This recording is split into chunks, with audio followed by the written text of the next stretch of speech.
Assalamualaikum warahmatullahi wabarakatuh. Perkenalkan, nama saya Siti Maimunah. Perkenalkan, nama saya Dewi Hayasewati. Perkenalkan nama saya Perkenalkan, nama saya Maimunah Putri. Perkenalkan nama saya Stefan Kevin Masalesi. Kami di sini ingin menampilkan video tentang osmosis dan difusi.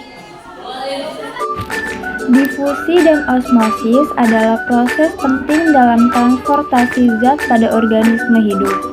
Difusi melibatkan pergerakan partikel zat terlarut, sedangkan osmosis melibatkan pergerakan air melalui membran semipermeabel. Percobaan dengan teh dan kentang membantu memahami bagaimana kedua proses ini terjadi dalam kehidupan sehari-hari. Guys, jadi kenalkan nama aku Siti Maimunah. Jadi di sini aku akan menjelaskan atau memberitahu bahan dan alat apa saja sih yang akan kita gunakan di percobaan kali ini. Jadi di sini aku akan kasih tahu kalian. Nah, untuk proses difusi itu kita menggunakan teh. Jadi alat dan bahannya yang pertama itu kita menggunakan gelas. Nah, untuk bahan-bahannya kita menggunakan teh celup, lalu air panas, air dingin atau air es batu. Nah, itu bahan-bahan untuk difusi. Sedangkan untuk osmosis kita menggunakan kentang. Yang kita perlukan alat dan bahannya yang pertama itu timbangan, penggaris, dan pisau atau cutter ataupun tajam. Yang penting alat tajam ya.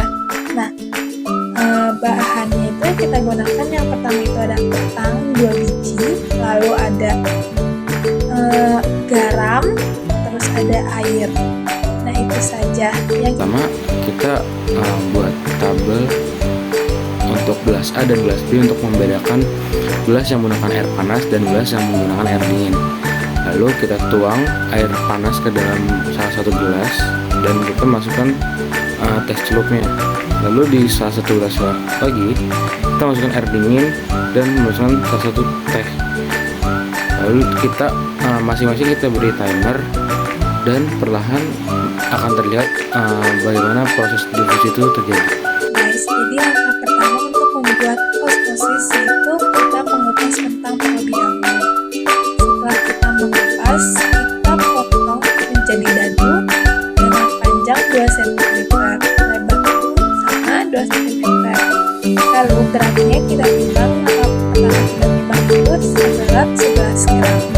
Lalu setelah potong dadu dan kita timbang, kita siapkan 2 gelas yang kita beri label ada A dan B.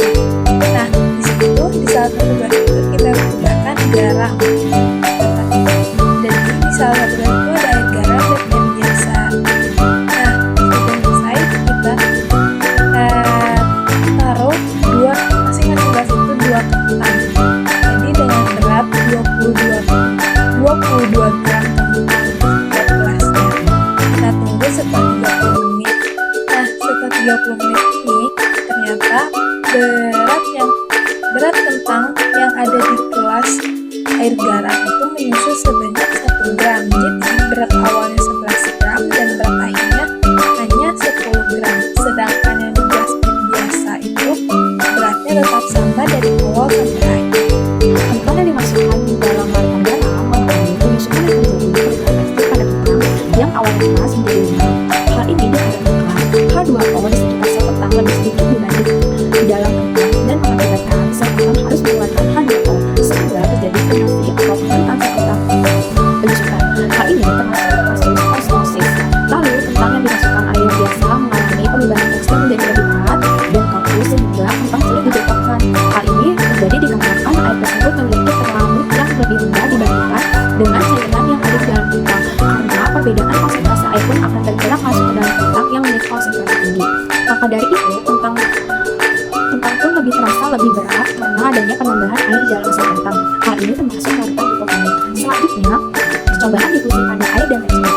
Pada gelas yang berisi air panas atau hangat, suhu berpengaruh terhadap kecepatan suatu partikel dalam air. Sebagai buktinya, teh celup yang dicampurkan dengan air panas akan semakin cepat terjadi perubahan warna pada air dan perubahan warnanya sangat cepat. Semakin tinggi suhu, maka proses difusi akan semakin cepat. Hal ini termasuk dalam proses kecepatan difusi. Begitupun sebaliknya, pada gelas yang berisi air dingin yang memiliki suhu yang lebih rendah, sehingga proses pembuatan teh akan lebih lambat. Waalaikumsalam.